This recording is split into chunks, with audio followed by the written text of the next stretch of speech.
You know, people say time heals all wounds. I used to believe that. I thought the bruises, the scars, the nights I cried myself to sleep would fade with the years, but some wounds, they don't heal, they fester, they turn into something darker, something that whispers in the back of your mind every day of your life. My name's Ethan, I'm 32 now, and for most of my life I lived in the shadow of one name, Ryan.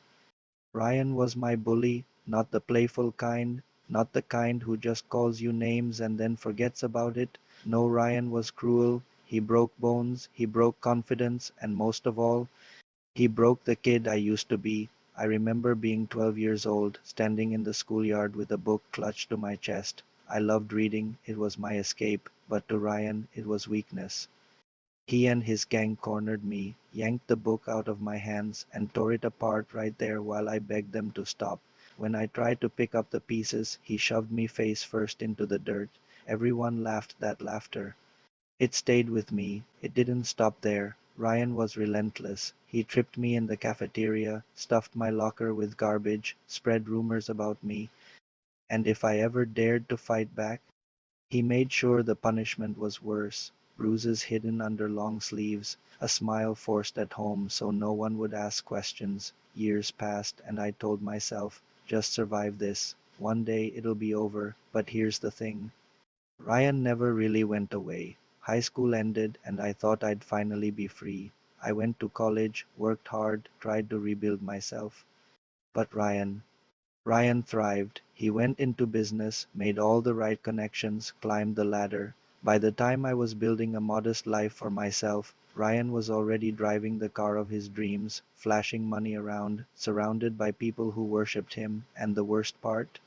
He was celebrated. The same man who made my childhood hell was now respected, admired, loved.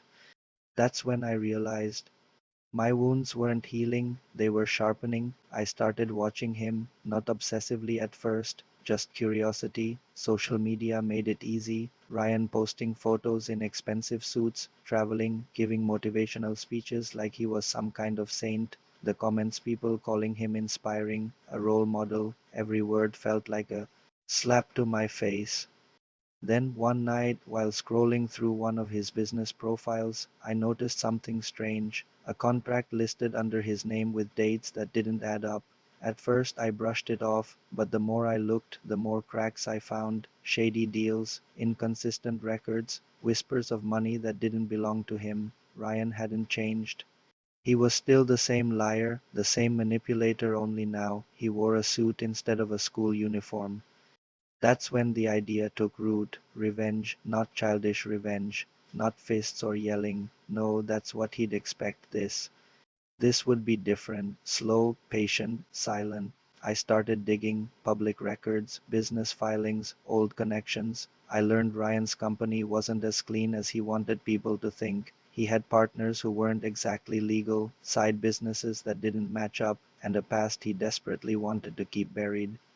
And then, by chance, I stumbled on the golden thread, an old court document sealed but not completely. It hinted at something dark in Ryan's past, a hit and run accident when he was 17, a case that mysteriously disappeared, witnesses paid off, files vanished. I froze when I read it, my hands trembled. Ryan hadn't just been a bully, he'd been a criminal, and he got away with it.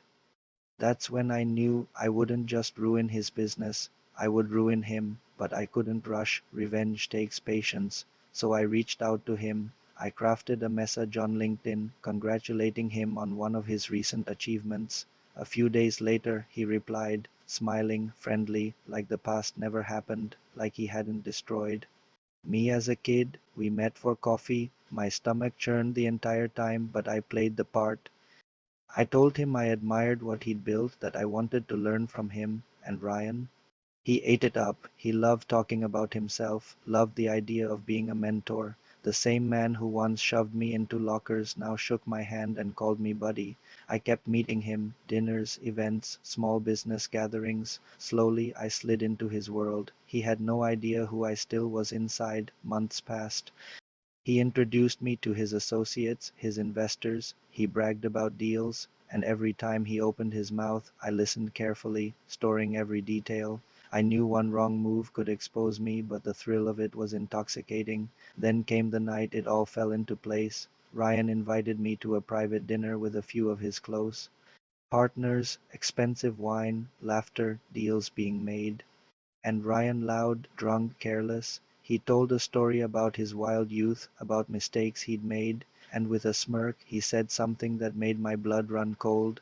I was untouchable back then, even when well, let's just say accidents happen and money makes problems disappear. No one else at the table seemed to care, but I heard it, a confession buried in arrogance. That night I made my move. I leaked documents anonymously, the shady contracts, the false filings. I gave journalists just enough to dig deeper, and when the noise started, I dropped the final bomb, the sealed case from his teenage years. The headlines exploded, business leader tied to old hit and run, shady dealings in Ryan's company, his investors fled, his name turned toxic overnight. But I wasn't finished, the final step. Humiliation.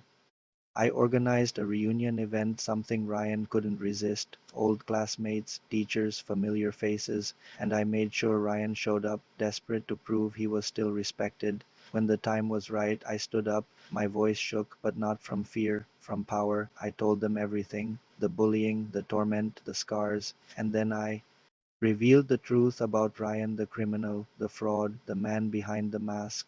The room fell silent. Eyes turned, whispers spread, and for the first time Ryan looked small, pathetic. He tried to shout, to deny, but no one listened. The same way no one had listened to me as a child, and in that moment I realized something. Revenge isn't fire, it's not rage, it's cold, it's patient, it's watching the man who destroyed you crumble. Under the weight of his own sins, Ryan lost everything, his business, his reputation, his so-called friends. And me? I walked away, not smiling, not celebrating, just free, because some scars never heal, but sometimes they don't have to. Sometimes scars are the sharpest weapons of all.